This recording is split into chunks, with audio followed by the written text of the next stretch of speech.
Hey everybody, welcome to Oregon State University Permaculture Design Course Pro. This is the fall and winter, or no, this is the winter, fall and winter. So 2022, 2023 course. I believe this is session 7 of our office hours.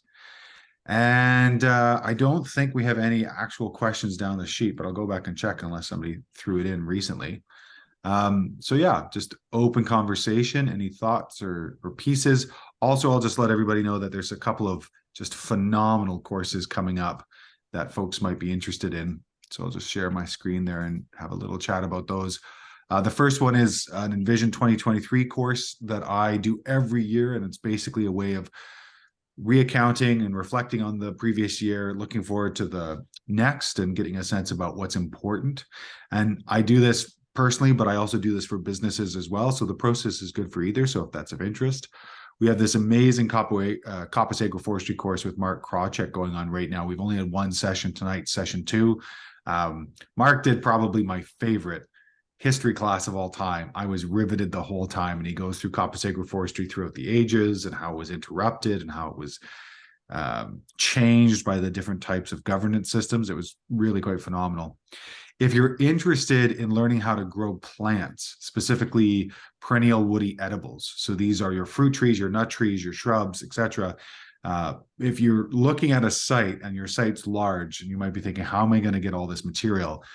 Learning how to propagate plants is essential. And Peter James has been doing it for at least a decade professionally and longer as an amateur. So this is going to be a phenomenal course. We also have an amazing course called Rainwater Harvesting with Gord Baird. Gord is an international water designer and installer, and he works at all levels: residential, municipal, federal, institutional, and he works with different types of water supplies as well. So he's also the instructor of our composting education course, composting toilet course, pardon me, and just phenomenal. And then Gord is potentially going to be doing a gray water course as well at some point. So that's coming up. All right, that's all announcements for me. We have no questions on the page. So what are we doing today, folks? Questions, comments, queries?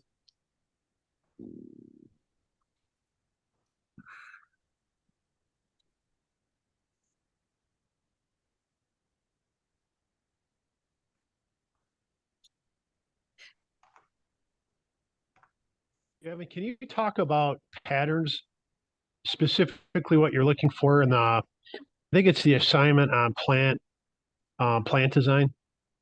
Sure, sure. And what about patterns and plants design feels unclear?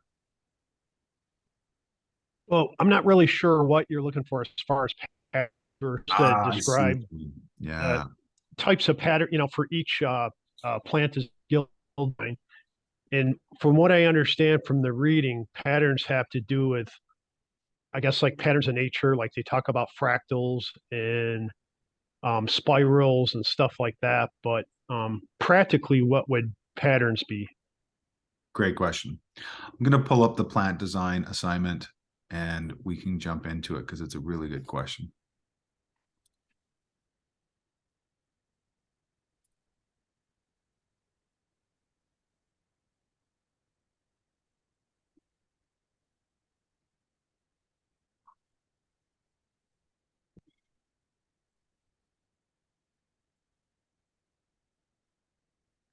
Okay, so we're going to start with an example. I'm going to go to our examples list. I'm going to go down to Adria's. I think I skipped her already. Foch. There she is.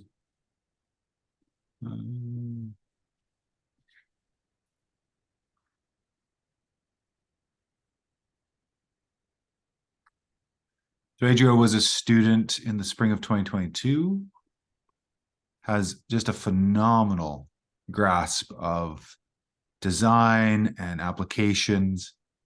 I believe she was a librarian, a cultural librarian at that. But she got her pattern conversation really dialed. So when we're taking a look at design, one of the ways that we're trying to render the thoughts of what we're seeing existing and what we're trying to design around is this idea of patterns. So generally, we're trying to get a sense of, you know, what are the different attributes or sectors or aspects that we're dealing with. So she basically put in this idea of a proposed design patterns, main full sun growing area for perennials and annuals. And this is a little bit of what I was talking with Corey about right before we began, this idea of what are the different attributes or the different patterns we're seeing here. So what's the biological patterns? What are the abiotic patterns in terms of climate, wind, water, these types of aspects? And it can also sort of burgeon into already what we're seeing could be a pattern of just perennial forest farming. We want to see trees that are continuous from year to year. So when she got into the different elements, and she did this really well, she had sort of the main map with all the different primary management systems, and then she got into the specifics. Now, you don't have to go to this expansiveness. We're only asking for one plant design. Adria is an overachiever by many metrics, but it was brilliant because this is the level of design I do. She was one of those people who showed up to every single one of the office hours and was, I think for at least 3 of them, the only person on the office hour. And so she got a lot of one-on-one feedback specifically about her design, which all of you can do at any time if you like to. So one of these patterns here, which is really important once you get down to the level of the design. So up here, it was the level of the management areas, and now it's to the level of the design, which is a little different. I'm just going to close out everybody else's face so I can zoom in here. So these were the different elements, the different patterns she was trying to consider. So one was consider the view coming from the hill approaching the driveway facing west. So one of the things we did in a design years ago, and I believe it on my website, allpointsdesign.ca, under portfolio, it's the berry production, was we had to have a sense of, because the house that we were designing, similar to Adria's here, was on top of the hill and moved down, but we didn't want to cut off the view, and she didn't want to cut off the view of being able to see people who were coming through her driveway. Then she wanted to be able to consider that. And what that turned out to be was being very conscious about, let me just pull up my annotation button here. She wanted to be very conscientious about this view corridor. She wanted to be able to see from the house who was coming in and out. So that inherently means that this area is going to be a lower maturity height top out than any of these other areas. So you kind of have already these different elements of design coming in. The other aspects she had was view screen behind farmhouse, living room, and neighbors road. So there was a desire to screen out this area here. Capture overland water flow. So there's definitely a pattern she wanted to capture, and maximize solar access. So the interesting thing about this design is when you're looking at this, you would think, well, if you're maximizing solar design, you would put your big trees down at the bottom, and then you would put your smaller trees up top. Because that way, in terms of the solar aspect, because north is up, you'd have this full solar bowl. The problem is all those different elements of design means that she has to be more conscientious, and she has to have, sure, maybe some tall trees here, but not in this view corridor. She has to have some taller trees on the right-hand side. I'm just going to turn on my spotlight so you can see where my cursor is. So she wants to have some larger trees here, but then shorter trees in this area, and then larger trees again over here. So all of those different patterns is you starting to show me and your fellow classmates that you're considering all the different elements on that site and how they're all going to come together. And the way that looks on the left-hand side is we've got these different goals. So obtain yields for food, medicine, and art materials by creating a system of diverse perennial and annual polycultures by the end of 2025. What are the patterns? So the patterns are maximize solar access, extend growing season, promote air circulation, and capture overland water flow. The air circulation one was interesting because of where she was at. She had quite a humid area in North Carolina. So one of the things she noticed in her zone 5, which was this forest in the backside, was that if the trees were too dense, she started to see more fungal diseases. She started to see more lichen growth and moss growth. And so she was very conscientious of those things already. For the second one was create a welcome entryway. And notice that she didn't put all of this. All of these patterns weren't necessarily put on the map. Design for aesthetics, attention to succession of bloom times throughout the year. This was a big idea, making sure that every time you came through the drive in the spring, summer, and fall, there was blooms. And if not, in the winter, there was some perennial conifers that would be beautiful to behold. Consider the view coming up the hill, approaching the driveway facing west. Consider the view entering the driveway facing south. Consistent color palette that complements the red barn. This was a big thing. She's very aesthetically driven. So here's the view, here's the goal, and here's the accompanying photo. This is great how close they are. So as you're coming up, she was talking about some Japanese maples. She was talking about red alder. She was talking about like having red scattered throughout this landscape. And this is one of those times where, and this goes back to kind of your story, Corey, where maybe more of your design aspect comes through drawings where, and I used to do this all the time when I was designing because I had a little bit of art background. So as you're starting to design these out, you may want to start actually placing things in situ, starting to see what they might look like, starting to understand what that conversation might be. And this can also be done with clip art. I've seen a lot of examples, and you can see them in the example spreadsheet. A lot of examples of people who've just taken drawings that they've made or finding clip art and just placing it over top of these existing perspectives. Let's go to another one. So this one was, this was area 2. So this is just northwest of that existing area. And here we can see the patterns directly on the plan. And this is great to put it on the plan because it really prompts your designer's mind to go, okay, I want to prevent erosion and runoff. I don't want any of this water from the top to the bottom here to end up on the road. So this was her telling herself, we need to have a line of defense, not only at the bottom, but all the way to the top. Utilize gaps in canopy. So she has a couple of trees. So really thinking about what goes where, improve soil fertility and capture overland water flow and retain water and soil. So all of these are patterns that then inform the design, which then gives you the strategies of a shade tolerant evergreen fedge with a mix of multifunctional tall shrubs such as silverberry, nitrogen fixing, fruit producing thorny along northeast property to prevent runoff and to the ditch and create soil. Great. So the pattern is the general concept, the general thing you're designing around, and the strategy is specifically to address that pattern. Plan for understory development, growing shade tolerant, drought tolerant perennial crops. Also plant pockets of polycultures. Plant deep tap-rooted dynamic accumulators, hyper-accumulating and frequently chop and drop, and swale trail system. So the swale trail system, I think I've talked about it in this class before, but it's a pretty brilliant idea, especially for urban or semi-urban sites where your trails are also swales, especially if they're, on contour, which they need to be if they're a swale. If they're not on contour, they're a drainage ditch. But basically, if you have, especially on flat land, you can basically dig out your trails in between garden beds, dig them out, fill them with soil, and then they become these amazing soil building farms that produce a lot of earthworms and a lot of soil that you can go back and dig. If you're in a place where you can get the right type of wood chips, usually Ramil wood chips, things like alder and willow, you can spread the mycelium of things like Western garden giant into your swales, and now your swale trails. And now your swale trails are also cropping beds because they'll produce mushrooms every once in a while. I once had a student say, well, what happens when the mushrooms pop up? I was like, what do you mean? Well, like, what do? You harvest them. You take them and it's another crop. So one of the things to keep in mind as you're looking at patterns is you're kind of taking everything you've talked about up to this point, so all of the different assignments that are really observational, and then putting them into this area to better understand what this might look like. This was another goal on the same area. So she put another goal, actually she had 3 goals, and she just gave us another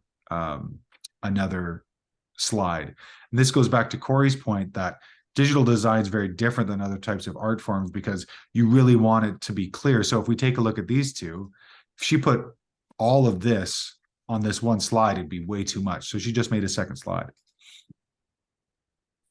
We're seeing repeating patterns now. So we're seeing things like swale trail system, maintain and enhance, perennial food forest. This was my conversation with her here, is that this is more strategy than it is a pattern. So that was one of my pieces of feedback to her. And then when she got into the design itself, because this is a good thing to show, she chose one area to do. She didn't choose them all. So she gave us patterns for everything, which was really brilliant. And then she focused on one area, and she focused on one area of one area. She just focused on the hedgerow. And so that hedgerow had different types of plants, color coded, which is great. I prefer to have an abbreviation legend, but color coding's fine. You can get away with it. You'll just find that it increases legibility if you're using, as you can see here, it's very easy to see the M and the PC. And also because in digital design, different types of screen render different types of color depending on setting, I tend to opt for just abbreviated design. She did a nice cross section that really showed sort of the heights and the conversation there. And then she gave us, of course, her species matrix, and she split it up. So she had her canopy first and foremost, then she had her shrubs, herbs and ground cover, always giving us our access date and our URLs information, herb and ground cover completed, and then gave us a bit of that conversation about how did the plants interact with each other, how are we going to maintain. So here's a couple of issues, and I'm glad you brought this up, John. Here's a couple of issues that people always without fail make issue. I'll just ask everyone to mute themselves. You don't leave enough space, and this was also my feedback to Adria. So just because you can put plants close together at canopy max like she's done here doesn't mean you should. You should always give a little bit more space, so like everything's really jam packed. So I would give a little bit more breathing space and really think, can somebody with a wheelbarrow get in there and access and pick fruit? One of the things we see a lot in first-time polycultures when people are designing them is they'll put plants all around the trunk without thinking how they're going to access. So when this design is done, you'll have your key species, so you'll have your tree or whatever that might be, and you'll see a lot of people just putting plants all the way around this tree in a plan view.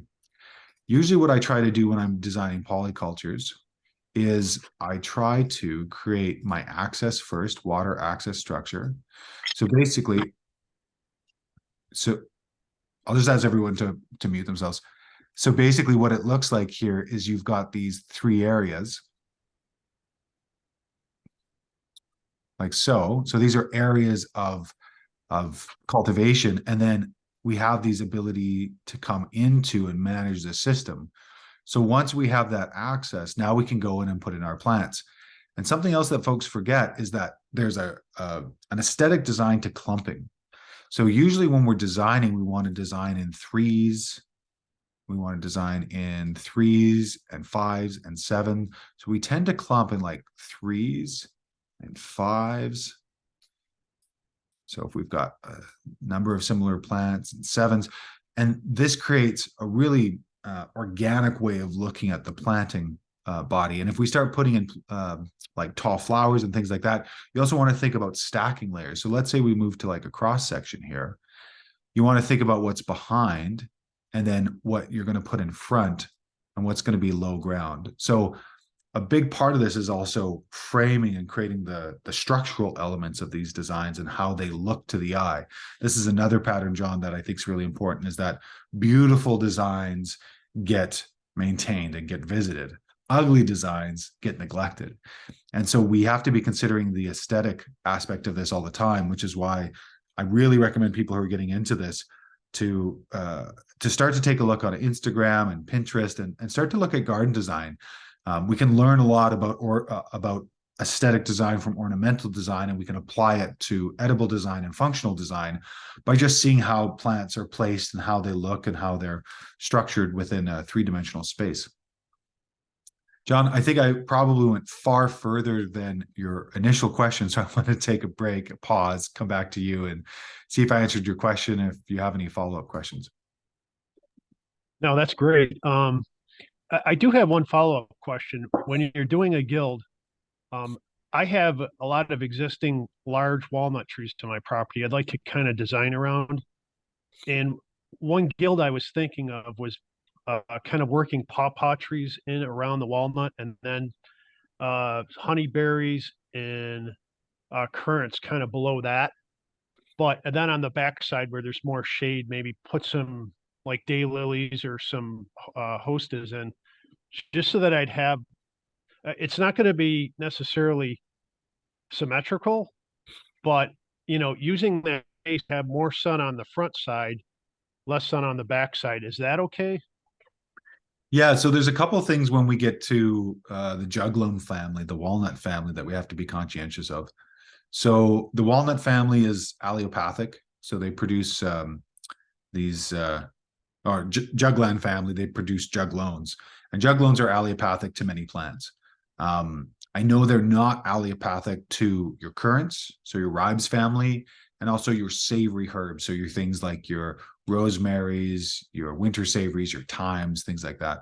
I have to research it again because it's been a while since I worked with a walnut polyculture, but of course you've got access to the natural capital plant database.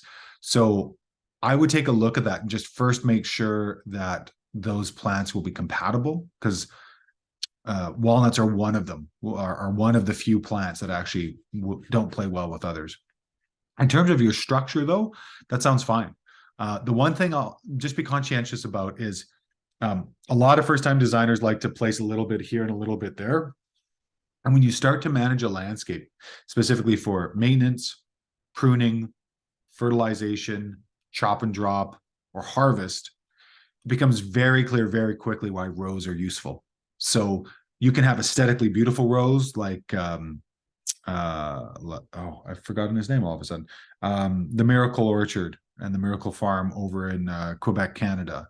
So you can have these fruit rows that look beautiful, have understory, they look great, but the way that Stefan Stubanowski, there we go.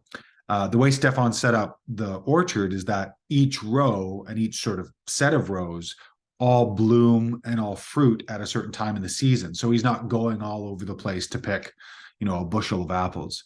So just be conscientious about that. It sounds like a good design idea. So I would check to make sure those plants are compatible with walnuts, and then just be conscientious about how you're going to get in there and how you're going to work with that. If you ever want to take a look at a really interesting nut orchard, a public nut orchard, and they've got some information about it online, is the Gallatley Nut Farm, Gellatly, Gallatley Nut Farm. It's in West Kelowna in British Columbia, Canada. And what is fascinating, because you can take a little virtual tour, is underneath the walnuts is nothing. And they don't pick trees out of there. There's just nothing that successionally is coming up underneath them. So it's a pretty important thing to be conscientious that some plants are allelopathic. But I think the design is sound. Thank you. Yeah, you're welcome. All right, folks. Any other questions? I have a question in response to the walnuts, the allelopathic side of it. I was a bit concerned about this myself because I recently got a mulch from Black Wattle, and which also has juglone, and I know that they mention. I mean, I know in permaculture books they tend to mention this, but there is a professor at OSU called Linda Chocker Scott, and in her opinion, the threat of juglone is actually not something to be worried about, because in her research she says that it's very inconclusive whether it inhibits plant growth, and generally all of these studies are with germination rates. So if you have an established plant, it doesn't seem to pose a real risk. That's just what I'm seeing from her. But yeah, in all the landscapes that I've managed and all the landscapes that I've worked in, it's been very apparent the lack of growth under walnuts. When you have seed dispersion throughout an entire landscape, and for some reason under the walnuts they're not growing.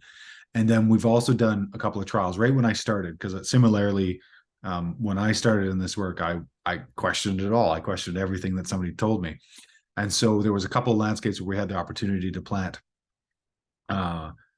couple of raspberries and a couple of blueberries underneath the walnut. And it was stark, the difference between outside of canopy line and inside of canopy line, how little that they wanted to grow.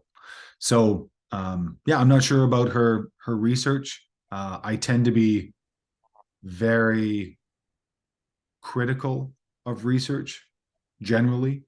I don't dismiss it, but as a mentor of mine once said, the hierarchy of information, the first order of information is those who've actually done something with the concept or conversation you're looking at and have real world results to share. And then after that, there's people who write about it, and then after that there's people who write about what other people are writing about. And it was a really interesting moment for me because I had placed a lot of faith in academia for a long time, and then as I started to understand just how hard it is to research ecology, which is one of the reasons why there aren't great studies about regenerative agriculture or permaculture, because it's very hard to take one element out, control for all the variables, and then make conclusions about it. And so what you end up getting is a lot of anecdotal evidence from a lot of sources of people who are generally doing the same things. And we then have to go and test for ourselves. We shouldn't take anybody at face value, especially because they're from a university or because they're teaching you a course. You know, trust should be earned and respect should be earned. And taking that time to go and do that work, I think, is really important. It'd be interesting to take a look at her research, but I've gone through it myself, so I don't think I would take the time and the energy to do that. But great to know that somebody else has a different opinion and a different conversation about it. I've just seen the exact opposite, and have just decided to roll that into my useful education as I go about my work within regenerative agriculture. Right. And so, I mean, just to mention, her research, she specializes in mulch. So this was specifically for using juglone species as a mulch. Oh, okay. And she, Oh, I see. yeah, Yeah. but I mean, yeah, if you're growing underneath a living tree, that might be different because it's always dropping leaves down, which is where a lot of juglone is contained. Yep. Yeah, and I think the other thing is that the original research I was reading about juglones to understand the chemical compositions and how it was produced is that it was produced actively as the tree was living. So it was a part of the exudates that it was producing within the rhizosphere. One of the things that we saw over and over again, and this is true of cedar and juniper and eucalyptus and robinia and the juglands, is that over time everything decomposes.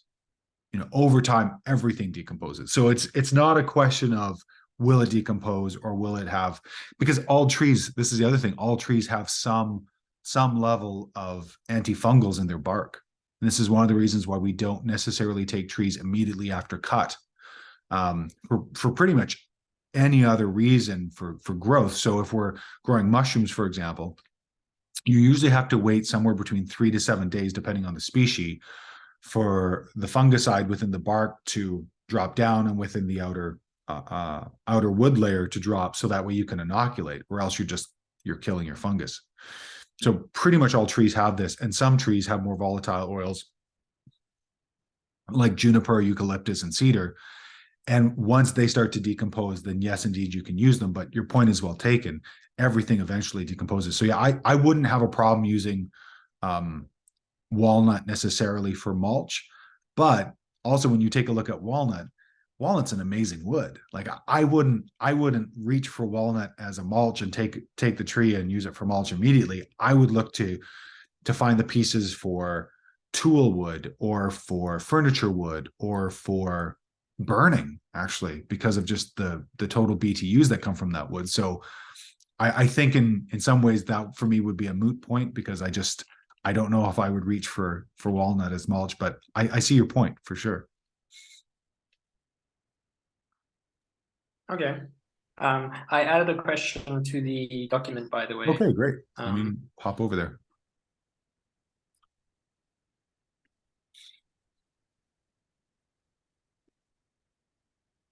Okay, just share my screen.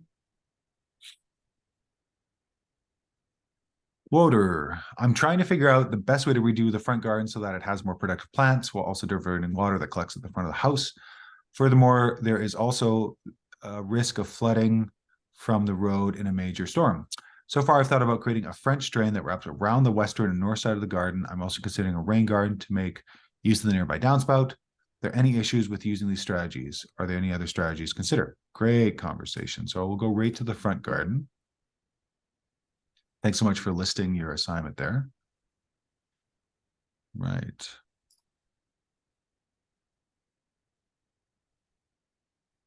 Front So garden that's just to below. show how it slopes down. Like it, so it kind of it slopes down immediately from the road, and then it's kind of this little kind of depression between the house and the rest of the garden, where the water just kind of collects there.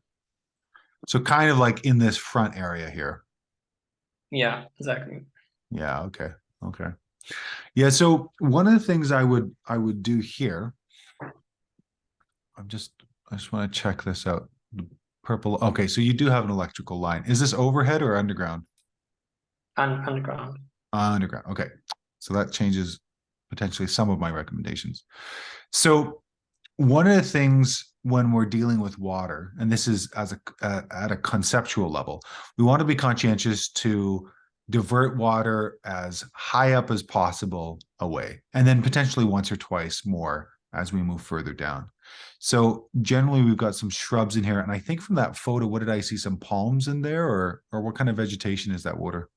It's yucca. This is all yucca? Yeah, it's a lot of yucca. Wow. Yeah, okay. I see what you're saying. So yeah, I think a rain garden makes sense, but the other thing you have to be conscientious of, is there a basement in this house? No. No. Okay. And basically you want to make sure that the water doesn't necessarily pool in front of the house and potentially skirts the house, eh? Yeah, exactly, yes. Yeah, okay, great. So I would say generally, you could work with something like a rain garden probably off to the side here. And the nice thing about that as a rain garden is if you design it, you could also have a drain in it, sort of a side drain that then, skirted the whole house and then came out on the back side. But you could do a couple things. So one, you could swale this, and that would infiltrate the water, which I don't know if you necessarily need or want, but it would stop overland water. So what I might do is I might do a bit of a kind of a small terraced rain garden, probably on this side over here. Although, what's that blue line? So that's also the underground water line, eh? Over here. Yeah. Okay, so not a huge amount of space. So yeah, maybe something small and something that has a bit of a swale that comes up and over, stops at the electrical line, but then is able to grab. So it might look something like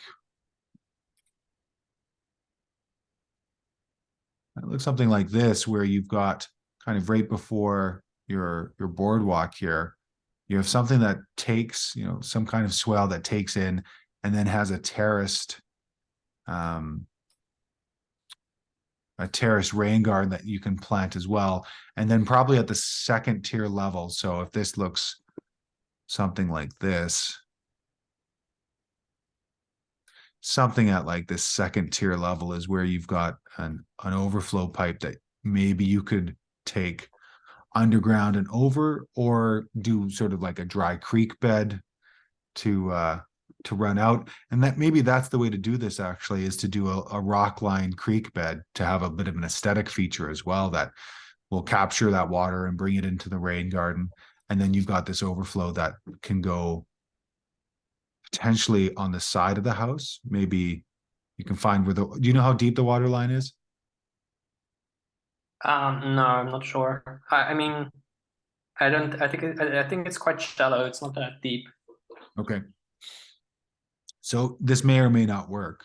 The one thing I would do first is I would see if you've got the space to run a drain over top, but still underground of your water line, and then run it along the side of the building. So that way you can get that water once it fills up, because it will at some point, to overflow and come to the back. Yeah. The only thing with the swale is that it's quite a sharp. It's a very tiny little slope. I mean, it's quite a steep slope. Okay. Probably. Do you have a sense of what the might be rise more or than. run is? Sorry. Do you have a sense of what the rise or run is? I would say probably like 30%, 35%. Okay. Yep. Yeah, I would say a swale that's rock line would be fine in that situation. Because I'm thinking that what I'm Because seeing. you can actually see it. Go ahead. Sorry, no, if you zoom in, you can actually see there are kind of rocks there already from the kind of landscaping they did previously, but it's not quite it's not very it's a very loosely built structure. It's not very stable.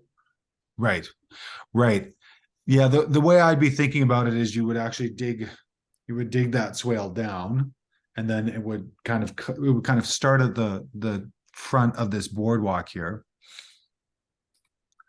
It'd start somewhere here and then come down, and then it would be dug in such a way so it had some depth to it, and then you could take some of these rocks if you wanted and line it, but generally use that to guide the water into the rain garden.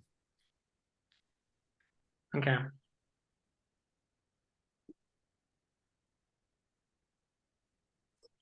Yeah, and then Yeah. the big question would be the drain, is just making sure that you had the ability to take that water and then move it further down slope, so that way it wasn't an issue for the house. Right. What about water coming down the actual road? Because that's why I kind of thought about the French drain idea. Right. So there's kind of two ways to address water coming down a road. The first is to cut out basically like a channel in the road. And usually what we'll do is we'll create sort of a box structure with 2x6s. So you've got a 2x6, a 2x6, and a 2x6 in the middle, or 2x4 in the middle. And so that way cars easily run over it. But basically it's like an in-ground gutter, which then shunts the water that's coming down the road and shunts it directly, off to one side or another. And all depending on what these elements are, you may actually want to shunt it over here and then have it hook up with that swale. And you could probably just do that by pipe underground. So that way it would exit at the swale. So that way the majority of the water that was coming off of here would then come off this gutter, something like this. So something lower down perhaps, and then basically come via pipe into that swale system that then would come into whatever type of rain garden you were thinking of. So that's one way. The other way is to add to an existing road. Is it asphalt or concrete or cobble or gravel? It's a brick, so it's kind of the road is tarred, and then it's basically gravel going into brick. Gravel going into brick. And where does the brick start? A roundabout where the property line is. Okay, so Maybe. you've kind of got a brick driveway that comes in this way then, eh? Yeah, exactly. Okay. So yeah, so with the brick, you'd basically be bringing in a diamond saw, cutting through the brick, and then creating, a little trough that would take that water off the road. So that way because does that water basically just come directly into the garage of the house? No, generally not. The road is sloped away from the house, but the risk is that the water draining down the road in the gutter, it might get blocked, and then it might. Oh, that's why the road might flood. The gutter might be blocked. So there's an existing gutter already in the road? Yeah, yeah. So I'm talking about the road above the house, not the Ah, driveway. gotcha. No, the driveway. Gotcha. Yeah. Yeah, it's a good point. And I see this a lot with houses that are below the main road. Usually how this road has been structured and created hasn't been thought of to make sure that the water pushes away from the house. So Mm. I would say, some type of drain like that. And if hold on, let me pull out. I'm not sure what this so this is the water tank space. Okay. So not necessarily, don't really have a lot of space. You're really tight here, I think, in your house overall. So yeah, I would probably consider something like that takes that water probably midpoint and then shunts it across and over. Okay. Yeah, that makes a lot of. I mean, that for me makes a lot more sense than going through the effort of doing a French drain, because that would be way more expensive, and also it is you need a lot more precision with the slope for the pipe. Yeah, 100%. 100%. And the thing about French drains, which if we've got you all gone through the soil lesson, so you know this probably conceptually, but not practically, is that the way that water works in ground is due to those two forces that are that make up capillary action. So adhesion and cohesion. Adhesion is the ability for water to hold on to something else. Cohesion is its ability to hold on to itself. And both of these forces, these micro forces, create capillary action, which allows you, when you spill red wine on your shirt, for it not just to go down, but to go in this three-dimensional wetting pattern. Now, the same thing happens in soil, in that when water moves into medium, it moves into it, but when it hits soil texture interface, where the soil texture interstitial space, the space in between the soil molecules or PEDs, is bigger, it resists going into that area because capillary action is holding the water to the smaller interstitial space. So this is where, if you have clay and then you have sand, the clay will continue to get wetter and wetter and wetter. It'll move past field capacity into saturation, and then that water will eventually bleed in to the sand. And this is where French drains, they always kind of make me giggle, because the soil around the French drain has to be totally saturated before that water will enter into the French drain, because the French drain is a larger airspace than the soil surrounding it. So basically, capillary action resists gravity, makes the water cling to whatever it's onto. So you can kind of think of this water around the soil ped holding. And when it finally has enough extra water, it will shed off that water to, a larger interstitial airspace area. So yeah, French drains, having installed a fair number in my time when I was working construction, and now knowing what I know, it's kind of incredible that we use them as much as we do, because generally that soil around a French drain has to get saturated, which is kind of the point of having a French drain, is not to have the soil saturated. So in many situations, and I saw this and put in some of these in Kenya, we would put in ground drains. We would put in open air ground drains, kind of like a swale, but more like a drainage ditch, because they were never on contour. And basically, we would allow the water to come down, capture into this area, and move. And because of splashback, we'd usually line them with brick. So normally we would have the water come off the house, hit these in-ground gutters, and move usually to like banana circles or other types of planting, because it made way more sense. You're basically getting your gutter and your French drain all together, because again, that water, if it's in ground, has to totally saturate. And if it's totally saturated, it's also saturated against your house until it's going to, start to enter that pipe. So yeah, I think avoiding the French drain would be a good idea. Oh, okay, thanks. That was I wasn't aware of that mechanic in the soil. You know. Okay, that's yeah, that changes my thinking about the solution a bit. So that's good. Thanks. Hi, most welcome. See, we got a comment in the chat here. I'm just going to pop over. Sheena had to leave. Cool. Final question in our last 10 minutes. Yeah, I have a question. Can you hear me all right? I can. Hey, Daniel. Okay, great. Two things. One, I want to talk about I've done some research into guilds for the walnut tree because I do plan on doing that. And the pawpaw, I've actually did some research and they said pawpaw actually they grow really well as it works as a really good nursery for pawpaws from what I've read. And the other thing is they said that they they put a intermediate tree at the edges, such as a mulberry tree, which can tolerate, and then things from the mulberry tree on seem to be all right. Mm. But I don't know, and I don't know enough about that.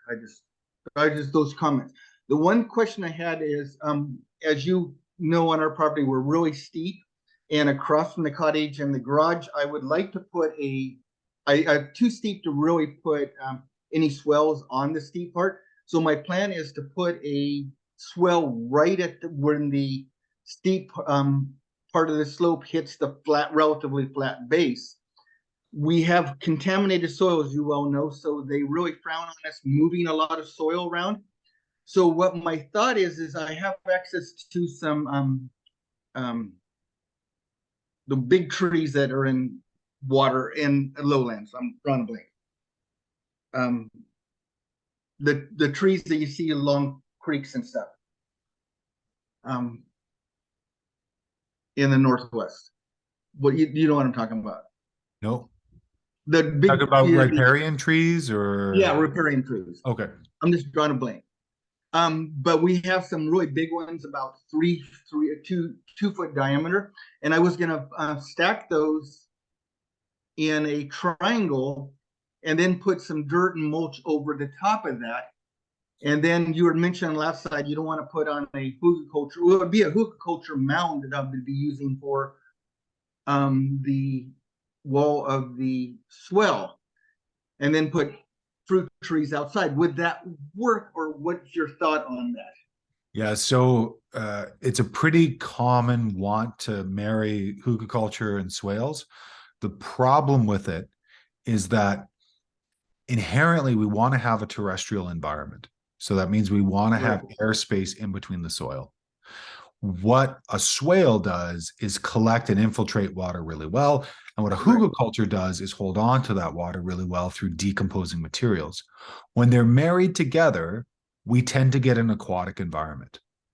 So the hugelkultur tends to get too much water, move to aquatic. Once it moves to aquatic, it stops being an aerobic environment, becomes an anaerobic environment, and now you have a non-terrestrial environment. So generally, and I always say generally because at some point I'll find an exception to the rule, I've never put them together. I've never put a hugelkultur swale because that swale is there to catch water and that hugelkultur is there to hold on to water. So if you go to allpointsdesign.ca/portfolio, you'll see that there's the pilot food forest that was done with Galliano Conservation Society. And we had these monster hugels that were used to supply water to the perennials because that area gets a huge amount of rainfall, I think in like 1,500 mil, but they also get 3 to 4 months of drought. So when we put in the hugels, we made sure all the hugelkulturs were off contour. So that way they would drain water. Because eventually what will happen is that those hugels will get saturated and will hold on to that water. And now we have an aquatic environment. And now we have basically death to all the microbiome that would then be supporting all of the trees and the plants and all the rest of it. So generally, I don't put them together. If you're dealing with a steep area, there's a few things I usually recommend. If it's so steep that terraces are out, usually I'll go with terraces. So like before we get to so steep, it doesn't make sense to do rock terraces or earth terraces or, back supported terraces. Okay, fine. We let that go. Then we'll move to what's called live staking. Have I talked about live staking with you folks before? Yeah, you did. Okay. Yeah, now that's up on the hill. Where I was talking about is literally where it's about 40 degrees plus or minus slope, and then it gets almost perfectly flat at the base Okay. of the Yeah. And so that's where I was getting. Yeah, so that transition as well could also be a terrace, or you could live stake down there as well. And that can just be that last erosion control. And this is why I like live staking so much, is because it's living plants that are creating the net that would be holding that topsoil, would be holding that water, and would use that. What you'll find is that if you plant the bottom of that slope dramatically, it'll absorb that water. The only thing a swale does is infiltrate water, right? So if you get a huge amount of runoff, especially on a slope that steep, I'd be worried about erosion. And so I'd want to knit up that slope with vegetation. And so the big question is, how do you slow that water so that way it'll infiltrate? And that's why live staking or terraces is usually what I'll do. Okay. Okay, thank you. Yeah, you're welcome. Awesome. Final question before we fly? Doing in the profile that we have to do, and we're supposed to show roots. So where can we find information like on roots? And I did purchase that book, Demystifying Roots, but it doesn't really get specific to species. Yeah, totally. So generally root depth and spread can be found on the Natural Capital Plant database. Usually there's information there. If there isn't, then you can also go to Plants for a Future, and they usually have really good root depth conversation. And generally you can basically say this is an estimate. So being conscientious about those root depths, because generally when we're talking about fertilization, and this is why polyculture works so well, is that if those plants are at different depths, they're usually accessing different mineralization, different biome, etc. So if you can't find it in Natural Capital, look for Plants for a Future. Good question. Any others?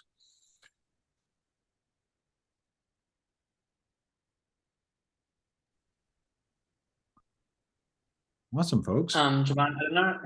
Oh, good. Just one thing I thought about, sorry, that I didn't mention earlier was in the front garden, there's a pathway at the top to access the garden from the road, and water can also. There were lines showing water flowing down there as well. So that was. Would you do something similar as you did with the road, like where you just create a channel which kind of pushes it into the swale area, like you mentioned? Okay, I'm not totally clear where you're speaking, so I'm just gonna share my screen. So is this in this section of the base map, or is it another section?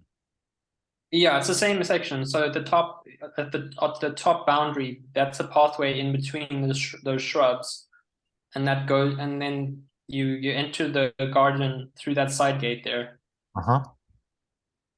So Okay. I was just asking about channeling the water from the pathway into the swale as well. Oh yeah, 100%.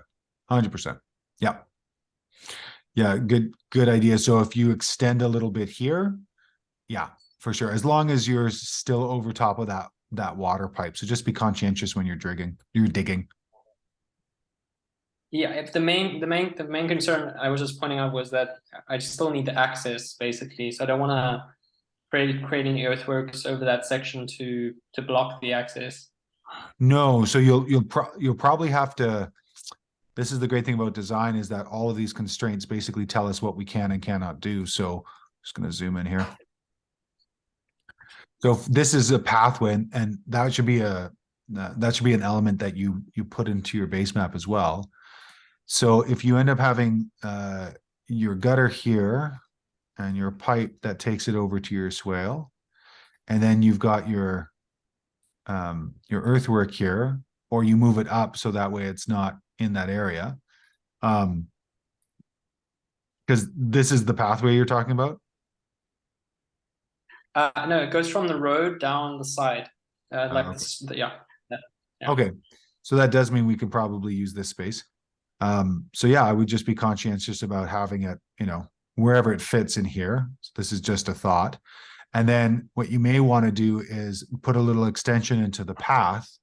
And so what that might look like is if the path is coming down here, does water tend to move down the path? Yes. Okay. Then what I would do is what's called a rolling dip. And a rolling dip is basically just a speed bump. So just a little tiny speed bump, and then have that connect with a little bit of the swale that would then take you into your bigger rain garden here. So that way, if the water does come down, it'll be diverted once it hits this little speed bump into the rain garden. And then again, in here, have your pipe that comes out and then takes it probably down the side of the property out to the back. Okay. Yeah, that makes sense. Yeah, good question. Nice addition. Like, this is how it always goes with the design. You're thinking it's a great idea, and then it's like, oh, wait a second, there's also this pathway, and how do we interact it and integrate it? It's always doable. You just sometimes have to be open to like switching things back and forth. And this is why, for me, having good design is always about having a collective conversation with a number of people. So even to this day, I pass all my designs by at least 2 other designers. I basically give them my materials as I got them completed, and I say, tell me why I'm wrong. And I started doing this 5-6 years ago. First with my mentor and my colleague, and then with designer friends that I made along the way. We started to trade hours. Sometimes I would pay them, sometimes they would pay me for the exact same service, but basically go over this and say, tell me why I'm wrong. And it wasn't too long ago. It was maybe like 4 or 5 years ago. I had this site, and they wanted to really capture the water that was coming off the side of their property. They had, I think, close to 1,800, 1,900 milliliters of rain. And they had chickens as a production system and a sales system. And I went over it. The design was great. The design was good. All the rest of it. Gave it to a colleague of mine. He goes, why haven't you suggested ducks? And it was so funny. I became so enamored with the client's wants. I didn't even think to question their primary system. You're in a wet environment. Why aren't you doing ducks? And so sure enough, it was one of those things that when I suggested it to them, they're like, oh, that's a really good idea. And it's a pretty obvious thing. We have all this rain, and we're trying to create foul in some way, shape, and form. So it's an important aspect, it's an important message to have these conversations. And this is why we're doing office hours in the pro course, is so we can share ideas, we can pass ideas wrong, and we can pass ideas back and forth. We can point out where I'm wrong, where you're wrong, where we can improve upon the idea. And that discourse is really important, because you're going to find, and I do this now in my contracts and also my design reports. I say there's lots of ways to look at this land. And the caveat here when we begin is that this is just my way of looking at it. And chances are, as you design this land and establish this land and work with this land, you'll build upon my ideas. My ideas will springboard you forward because of my experience. But ultimately, the client, if they're conscientious, if they're aware, and if they want to be engaged with the process, will probably always come up with a better idea because they live there, if they're being conscientious. If they're just running sort of a consumer mentality, probably not. And probably what you provide them is always going to be more integrative within that landscape. But passing ideas back and forth, being open to being wrong, it propelled my design thinking and my designs more than anything else I've ever done in this design work. Once I was finally open to letting somebody else look at my work and tell me why I was wrong, and I was open to being wrong, I grew exponentially. So be open during these office hours to spin ideas back and forth, to find other people within the course that, might be similar in your conversation, and just being open to conversation, because it builds a lot of capacity in a short amount of time. So thanks so much for everybody's submissions today and being willing to be brave. Another reminder, all assignments are due on March 13th. There is no late acceptance within this course. So just be conscientious. March 13th, everything has to be in. Doesn't mean I'm not going to give you feedback. I will, of course. And usually if you're in perfectly on March 13th and I give you feedback on your final design and you resubmit, there will be time for me to give you additional feedback. But for anybody else who's watching this after the fact, we just cannot have any late assignments after March 13th because we start another course right away. So, all right, folks, thanks so much for joining me today. It was a super fun convo. And if you have any other questions or conversations, feel free to reach out in the coming weeks. Take care.